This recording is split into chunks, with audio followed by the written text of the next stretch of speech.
Hello friends, welcome to YouTube study myself Dinesh Yadav. आज की video जो है ना काफी स्पेशल होने वाली है और आप ही लोग के डिमांड पर ये वीडियो बनाई गई है। तो ये देख सकते हैं, ये है आपका बोर्ड एग्जाम का कॉपी, ठीक है ना।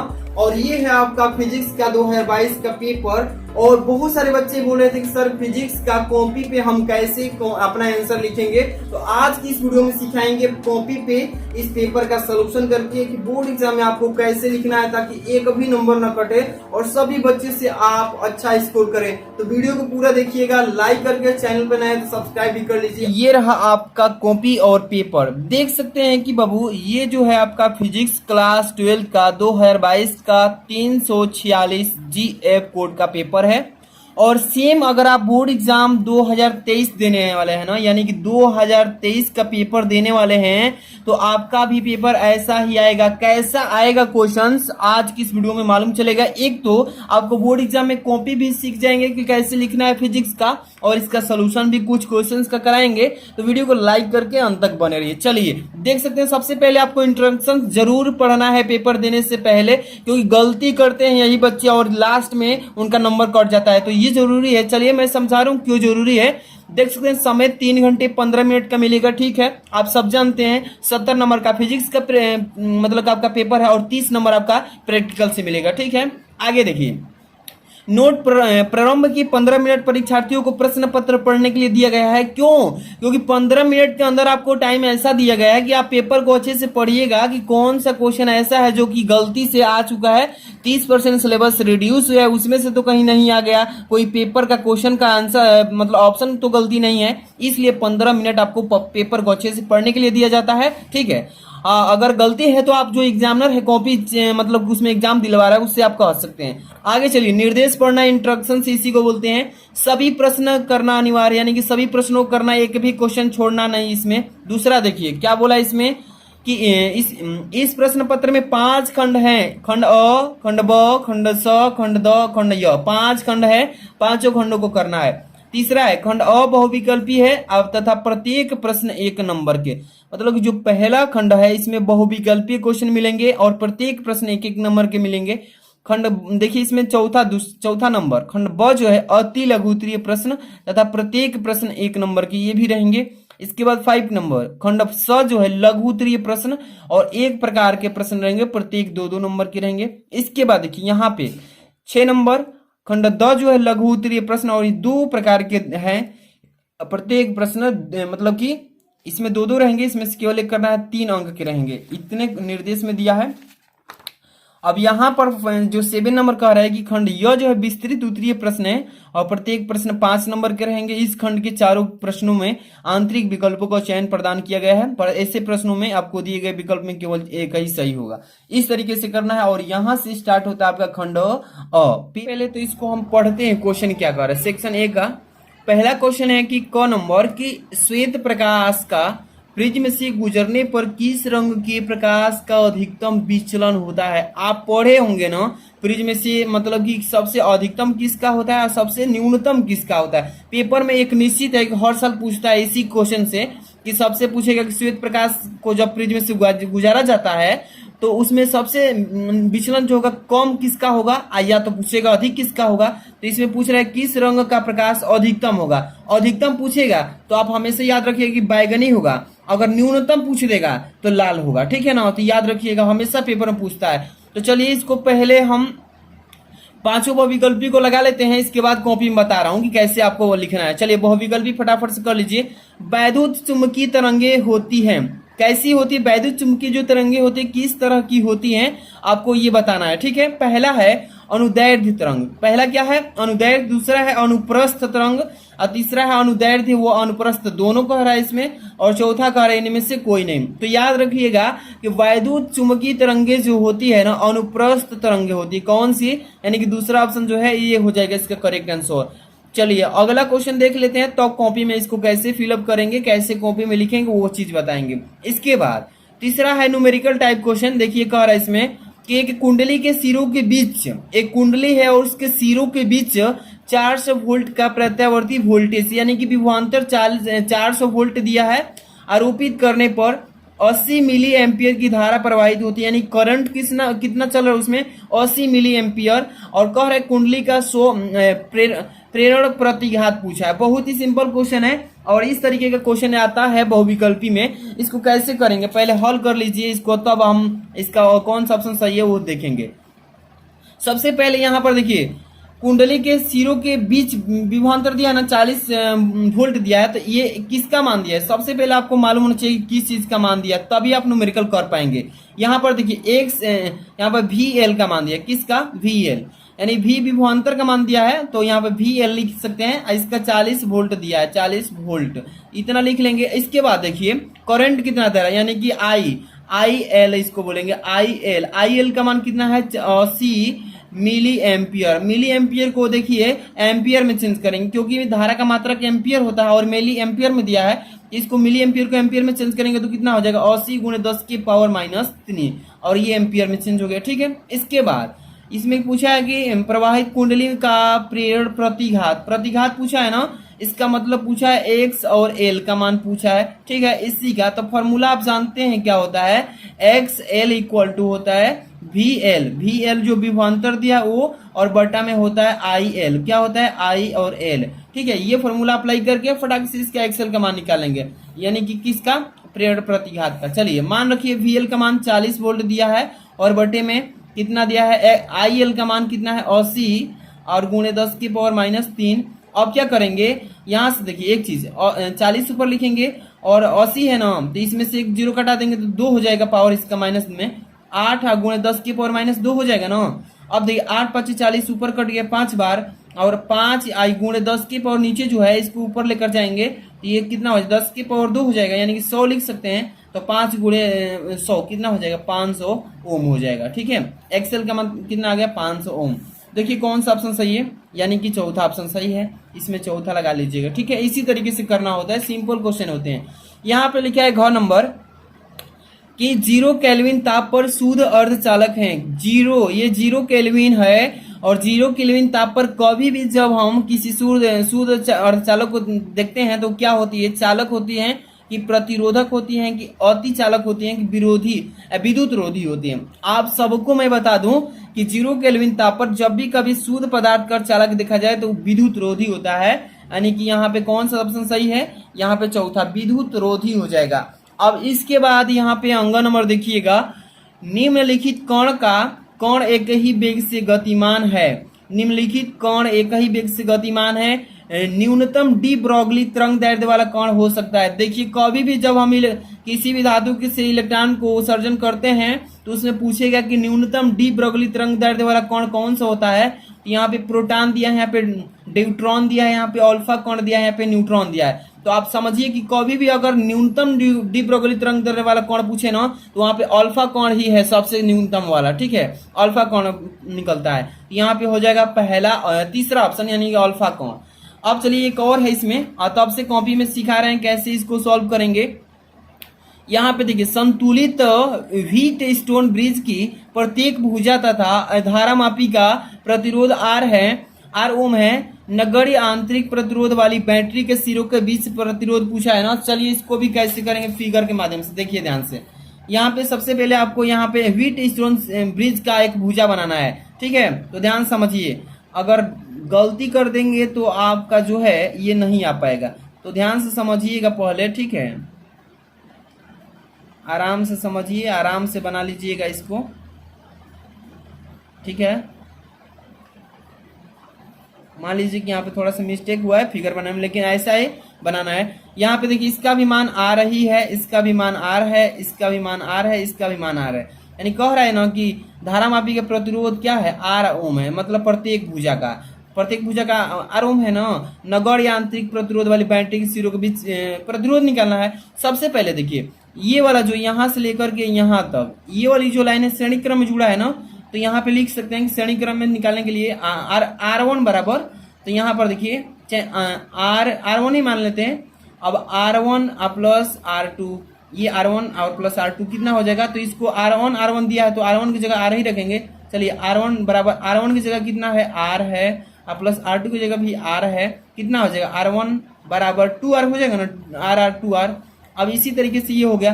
अब इस तरीके से नीचे वाला को भी आर आर कितना हो जाएगा, इसी तरीके से जैसे ऊपर जोड़े ना वैसे नीचे भी जोड़ लेंगे। इसका भी R2 मान लेते हैं, इसका 2R इसका भी हो जाएगा ना, इसका भी कितना हो जाएगा RR प्लस 2R। अब इसको देखिए जब इस तरीके से जोड़ लेंगे श्रेणी क्रम में तो ये अब एक फिगर ऐसा बनाएगा, ठीक है, ध्यान से समझिएगा। ये फिगर अब एक ऐसा बना लेगा, इसका तुल्य प्रतिरोध कितना आया 2R है तो 2R लिख लेंगे, इसका भी तुल्य प्रतिरोध कितना आया 2R तो 2R। अब ये कौन सा क्रम में जुड़ गया, समांतर क्रम में। समांतर क्रम का फॉर्मूला लगाइए 1/R equal 1/R1 plus 1/R2। इस फॉर्मूले पे कर लेंगे रख के 1/R इक्वल कितना हो जाएगा 1/R1 का मान 2R है और प्लस 1/2R है 2R और 1/R2 का मान भी 2R है। तो अब दोनों का एलसीएम लीजिए 2R हो जाएगा, ऊपर कितना 1 प्लस 1 1/R बराबर कितना हो जाएगा, ऊपर 1 1 2 और बटे में कितना हो जाएगा 2R। तो यहाँ पे 2 से 2 कैंसिल, R बराबर कितना आ गया R आ गया, ठीक है, R बराबर कितना आ गया R आ गया ना। अब देखिए इसमें क्या दिया है, इसमें 0.5 या R ओम दिया है, इसके बाद R दिया है, तो यही ना हो जाएगा दूसरा नंबर। इसी तरीके से तो करना है, बहुत इजी क्वेश्चन आता है, ऐसा ही आपका भी 2023 में आएगा। चलिए अब इसको कॉपी में करेंगे तो अब सेक्शन बी को करेंगे, ठीक है। चलिए खंड अ से स्टार्ट कर रहे हैं, कॉपी ध्यान से देखिए कैसे लिखना है, आपको अच्छे से एक एक चीज सीख लेना है, ठीक है। यहाँ पे देखिए सबसे पहले मैं आपको एक पेन कॉपी ले लेता हूँ, ठीक है ना। देखिए यहाँ पे पहले मैं खंड अ लिखा है, सबसे ऊपर लिख रहा है ना खंड अ, ध्यान से देखिए एक एक चीज सीखते चलिए। खंड अ लिखेंगे, इसके बाद प्रश्नोत्तर संख्या पहला, प्रश्नोत्तर संख्या पहला से स्टार्ट हो रहा है, खंड अ का कर रहे हैं। अब पहला का क, देखिए पहला का क डाल दिया हूं ताकि आपको समझाने में कोई दिक्कत न रह जाए, दिक्कत ना आए। पहला का क देखिए, श्वेत प्रकाश प्रिज्म से गुजरने पर कौन सा ऑप्शन सही था, अधिकतम विचलन पूछा है ना बैगनी, तो पहला का क का पहला ऑप्शन सही है। पहला का क का कौन सा ऑप्शन सही है, पहला ही सही है, तो पहला इस तरीके से लिख लेंगे। और कौन सा ऑप्शन सही था, बैगनी था, तो यहाँ पे लिखेंगे बैगनी, इस तरीके से बैगनी लिख करके खड़ी पे लगा दिए, ठीक है ना। इसके बाद दूसरा कौन था, दूसरा का ख का दूसरा ऑप्शन सही है, तो यहाँ ख का दूसरा ऑप्शन इस तरीके से लिख लेंगे और लिखेंगे अनुप्रस्थ, अनुप्रस्थ, इस तरीके से हो जाएगा। इसके बाद देखिए इसमें कौन सा सही, ग का कौन सा सही था 500 ओम, चौथा नंबर ऑप्शन सही है, तो चौथा नंबर ऐसे लिख लेंगे और यहाँ पे लिख देंगे 500 ओम, ऐसे भी लिख सकते हैं या हिंदी में भी ऐसे लिख सकते हैं ओम, ठीक है ना, इस तरीके से लिखना है। इसके बाद देखिए अगला 0 केल्विन ताप शुद्ध और चालक है, चौथा ऑप्शन सही है विद्युत रोधी, तो यहाँ पे लिख लेंगे चौथा ऑप्शन, लिखेंगे विद्युत रोधी, विद्युत रोधी। ये दोनों हम अलग अलग लिख दिया हूं लेकिन ये कहीं में है, ठीक है ना। आप इस दोनों को एक में लिखिएगा, थोड़ा सा मिस्टेक हुआ ध्यान पर नहीं आया, अलग लिख दिया हूं। यहाँ पे अंग नंबर का कौन सा अल्फा कण सही है, तीसरा ऑप्शन सही है, यहाँ पे तीसरा ऑप्शन लिख लेंगे इस तरीके से और यहाँ पे लिखेंगे अल्फा कण,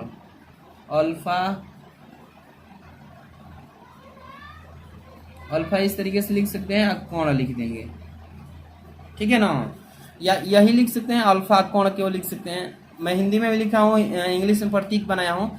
इसके बाद एक और ऑप्शन इसमें था, ध्यान से देखिएगा, ये है दूसरा ऑप्शन सही है आर ओम, ये दूसरा ऑप्शन सही है, तो दूसरा इस तरीके लिखेंगे आर ओम लिख लेंगे, आर ओम,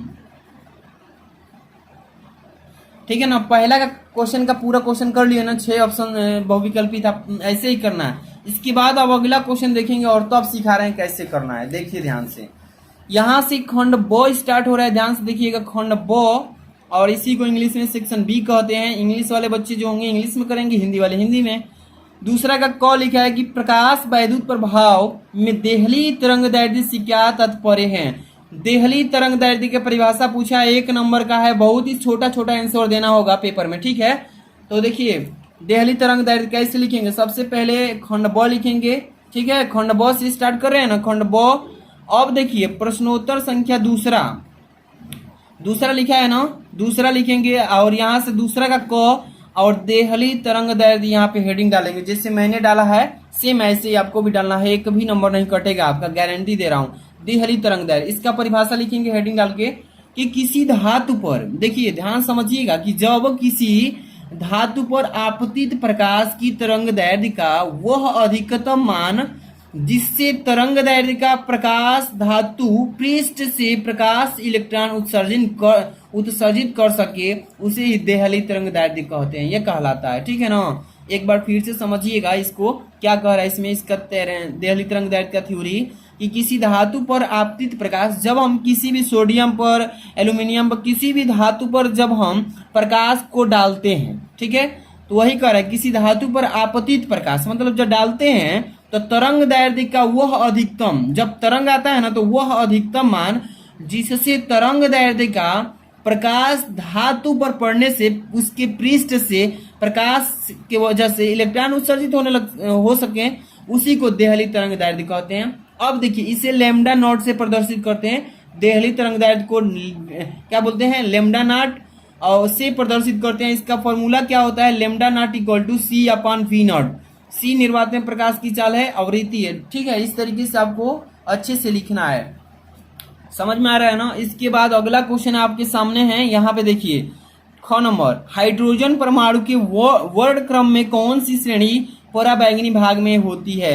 तो ये आपको देखिए इसका अगर आप लाइनर मतलब कि आप श्रेणी बनाएंगे तो सारी श्रेणियों को बनाना पड़ेगा, लेकिन एक नंबर का क्वेश्चन है तो शॉर्ट में भी दे सकते हैं इसका आंसर कि हाइड्रोजन परमाणु के वर्ण क्रम में मतलब कौन सी श्रेणी में पराबैंगनी भाग आता है। तो यहाँ पे इसका उत्तर लिखेंगे, ध्यान दीजिएगा। अब यहाँ पे एक एक चीज सीखने का आपको मौका मिल रहा है तो अच्छे से समझ लीजिए ताकि फिजिक्स में कोई दिक्कत न रह जाए। हिंदी में भी सिखा दिए हैं कैसे कॉपी लिखना है, इंग्लिश में भी सिखा दिए हैं। देखिए दूसरा का ख कर रहे हैं ना, दूसरा का ख ऐसे डालेंगे क्या, हाइड्रोजन परमाणु के वर्ण क्रम में लाइमन श्रेणी में नंबर 1 पे भाग में आती है, इस तरीके से लिख देंगे। अगर आप कहते हैं कि इसका फिगर भी बनाइए पूरा श्रेणियों का तो भी बना सकते हैं, लेकिन बनाने की जरूरत नहीं है, सीधे सीधे एक लाइन में आंसर देना इसका एक नंबर का क्वेश्चन है। ठीक है, क्योंकि अभी आगे चलेंगे ना तो बहुत बड़े बड़े क्वेश्चन मिलेंगे। इसके बाद अगला क्वेश्चन देखिए, इसमें पहला है ग नंबर दूसरा का 1 हेनरी मतलब 1 हेनरी अन्योन्य प्रेरण गुणांक की परिभाषा लिखिए। परिभाषा देना है एक नंबर का, 1 हेनरी अन्योन्य प्रेरण गुणांक का। यहाँ पे मैं देखिए दूसरा का ग का उत्तर बता देता हूँ। अगर चाहें तो आप दूसरा का ग का यहाँ पे हेडिंग भी बना सकते हैं ब्लैक पेन से कि 1 हेनरी अन्योन्य प्रेरण गुणांक, तब वहाँ पे परिभाषा इसका यही लिखेंगे। तो मैं यहाँ पे परिभाषा नहीं, हेडिंग नहीं बनाया हूँ, लेकिन डायरेक्ट परिभाषा लिख दे रहा हूँ। आप ऐसे भी लिख सकते हैं कि यदि किसी कुंडली में, ध्यान से समझिएगा कि यदि किसी कुंडली में 1 एम्पियर की धारा प्रवाहित करने पर उससे बाध्य चुंबकीय फ्लक्स का मान 1 वेबर हो तो उसे कुंडली का स्वप्रेरण 1 हेनरी कहलाता है। बहुत ही सिंपल सा परिभाषा है, और ऐसे अगर आप लिख देंगे पेपर में इतने का मतलब थ्योरी 1 हेनरी स्वप्रेरण गुणांक का, तो आपको यहाँ पे एक नंबर कोई नहीं रोकेगा। ठीक है, ऐसे ही लिखना है साफ साफ, अच्छे समझते चलिए। अगला क्वेश्चन है इसमें घ नंबर की, एक तार को खींचकर 2 गुनी लंबाई कर देते हैं तो तार की प्रतिरोधकता पर क्या प्रभाव पड़ेगा। देखिए एक तार है, मान लीजिए यही तार है और ये तार पहले पूर्व अवस्था में है, तो ये जो है इसकी लंबाई के जो है इसको दोगुना करने के लिए बोला है। तो दोगुना जब हम इसको कर देंगे इससे डबल लंबा हो जाएगा ना, तब जब लंबा हो जाएगा तो तार की प्रतिरोधकता पर क्या प्रभाव पड़ेगा, यही पूछा है एक नंबर का। चलिए यहाँ पर देखिए, यहाँ पे मैं आपको न्यूमेरिकल टाइप से समझा देता हूँ डेरिवेशन थ्रू। यहाँ पे 2 का घ कर रहे हैं, मान लीजिए कि कोई तार है, यही तार है, ये जो तार है तो पहले तो पूर्वावस्था में ऐसा होगा ना, तो इसकी लंबाई पहले की अवस्था मतलब A1 हो जाएगी, क्षेत्रफल अनुप्रस्थ काट का लंबाई L1 हो जाएगा। ठीक है, अब इसी को हम लंबड़ा करके दोगुना कर देंगे, तो यहाँ पे दोगुना करेंगे तो इसका क्षेत्रफल जो होगा ना वो क्या हो जाएगा, लंबाई तो बढ़ जाएगी, लेकिन पहले जो क्षेत्रफल होगा यहाँ पे देखिए ये मतलब दोगुना था, लेकिन जैसे लंबड़ाए हैं तो ये आधा हो जाएगा क्षेत्रफल। तो यहाँ पे देखिए इसका प्रतिरोध पहले निकालेंगे, प्रतिरोधकता निकालना है ना, तो इसके लिए फॉर्मूला होता है R1 बराबर, जब पूर्व स्थिति में था, पहले की स्थिति में जब लंबड़ाए नहीं थे तब R1 बराबर रो इंटू L1 अपान A1 क्या है। अब देखिए जहां L क्या है, इसमें तार की लंबाई हो गई, ठीक है ना, यहाँ पे तार की लंबाई, A क्या है अनुप्रस्थ काट का क्षेत्रफल कहलाता है, और रो क्या है प्रतिरोधकता कहलाता है। अब प्रतिरोध निकालिए, R1 बराबर रो इंटू L1 बटा में A1। इसी तरीके से हम अब जब तार को लंबड़ा दिए, दोगुना कर दिए ना, तो उसका प्रतिरोधकता क्या हो जाएगा, R2 बराबर रो जहां एक नियतांक कार्य करता है, इसमें कोई डिपेंड नहीं पड़ेगा, कोई भी प्रभाव ही नहीं पड़ेगा इफेक्ट इस पर, तो rho into L two upon A two, ठीक है, क्योंकि जब लंबड़ा दिए हैं तो इसका सब कुछ बढ़ेगा। अब यहाँ पे देखिए, अब इसको R2 बराबर लिखेंगे रो इंटू 2L1, मतलब कि अब हमारा दूसरा जो है दोगुना लंबाई कर रहे हैं ना पहले से स्थिति से, तो 2 से गुना हो जाएगा लंबाई में, और जो इसका क्षेत्रफल है वो आधा हो जाएगा, क्योंकि देखिए क्षेत्रफल इतना में मोटा था, जैसे इसको लंबड़ाए तो इसका क्षेत्रफल जो है लंबड़ कर आधा हो गया, पतला हो गया ना, तो वही A1/2 लिखेंगे, क्षेत्रफल आधा हो गया। अब R2 बराबर लिखेंगे रो इंटू, अब यहाँ पे देखिए, अब इसको हल करेंगे, 2 में 2 से गुणा हो जाएगा, ऊपर जाएगा 4L1 और बटा में A1 हो जाएगा, ठीक है। हल किए हैं इसको, बस ये भाग के रूप में है तो ऊपर जाएगा तो 2 में 2 से गुणा हो जाएगा। अब देखिए R2 बराबर 4L1 बटा में A1 इक्वल टू 4। अब देखिए क्योंकि यहाँ पे देखिए इसका जो है लंबाई क्या हो जाएगा 4 गुना, तो यहाँ पे प्रतिरोध जो होगा क्या हो जाएगा इसका 4 गुना हो जाएगा, तो R2 बराबर लिखेंगे कि 4 गुना पुराने प्रतिरोध की अपेक्षा हो जाएगा, ठीक है। यही दिखाना था, कुछ है नहीं इस क्वेश्चन में, इस तरीके से लिख देंगे आपका हो जाएगा। अब अगला क्वेश्चन देखिए, 4 हो गया, 5वां पे चलते हैं। क्वेश्चन नंबर 5 ध्यान से देखिएगा, अंक नंबर, इसी को बोलेंगे अंक। क्वेश्चन बहुत ही इंटरेस्टिंग है, ध्यान से पढ़िएगा।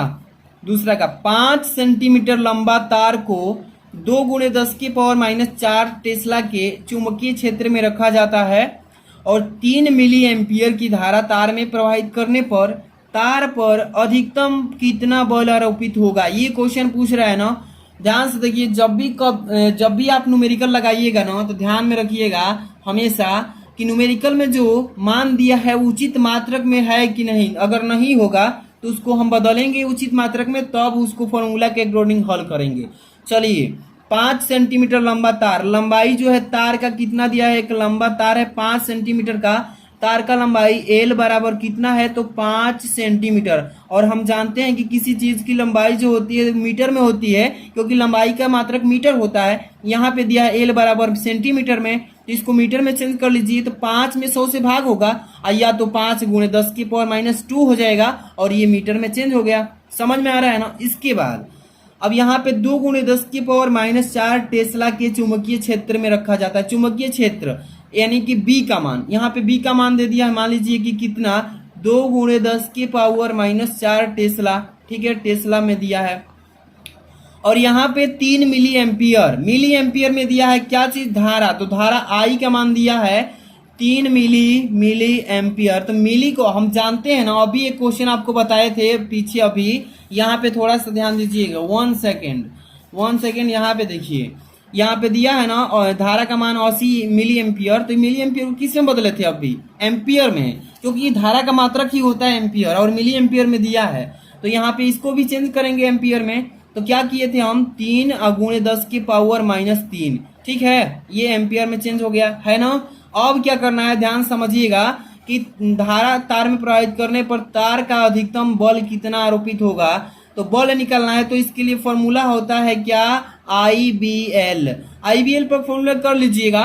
I का मान कितना दिया है, ध्यान से देखिए, 3 × 10⁻⁻3, और यहाँ पे B का मान कितना है तो 5 × 10⁻⁻2, और यहाँ पे L का मान कितना है, सॉरी यहाँ पे तो चलिए कोई बात नहीं, गुणा में तो कहीं भी रख सकते हैं, क्योंकि देखिए I का मान 3 दिया है × 10⁻³ और यहाँ पे ये किस चीज का मान रख दिए, हाँ L का मान रख दिए। तो चलिए गुणा में कोई बात नहीं, इधर उधर भी रख सकते हैं। 5 × 10⁻2 और गुणे B का मान कितना है तो 2 × 10⁻⁴, 2 × 10⁻⁴, ठीक है। अब हल कर लीजिए इसको। चलिए 3 से गुणा कीजिए, 3 दूनी के 6, 6 × 5 = 30 हो जाएगा। अगुणे 10⁻2 और 10⁻3, ये कितना हो गया 5, और 10⁻⁴ कितना हो गया 10⁻⁹। यहाँ पे न्यूटन। इस तरीके से करना था, कर लेंगे। यहाँ पे देखिए अगला क्वेश्चन जो है इसमें आपका है क्वेश्चन नंबर 3, यहाँ से खंड 100 से स्टार्ट होगा।